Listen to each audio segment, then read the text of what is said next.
این ویدیو خوش اومدید. امیدوارم که از دیدن این ویدیو لذت ببرید. چالش ما اینه که این دست بریم لان ولف و یه دلول و یه دیزرت بگیریم و با از دلولمون یه تیر بذاریم بمونه، از دیزرتمون هم یه تیر، و باید اون حریف یا انمی جلومون رو بکشیم.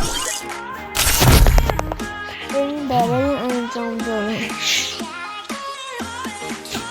بچه‌ها ویدیو جدیدمون که درباره لان ولفه حتما تو چنل مستر پترول گذاشتم، برید ببینید و ازش لذت.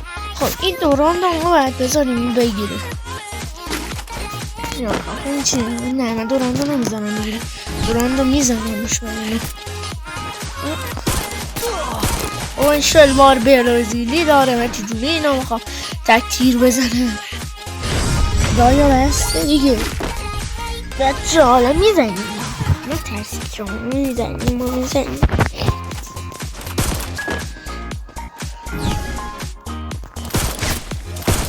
خب این یکی راندا دلول امیدوارم که باشه، نبودم با امده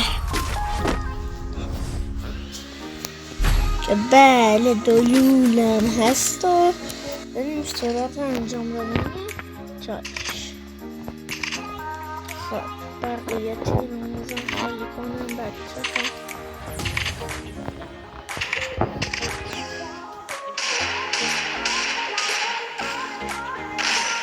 بچه دوستان بچه ها یه دونه نخون. وای بچه ها نشد متاسفانه، یه رانده دیگه فرصت. امیدوارم که از این ویدیو خوشتون اومده باشه. دوستان حمایت حتما یادتون نره. من سعی میکنم داخل مدارسیم، ولی من سعی میکنم که به موقع فعالیت کنم. این یه تیر از این بچه ها 2 تا تیر زدیم ولی وان شات زدیم. این بود از ویدیو ما تا ویدیو بعدی. خدا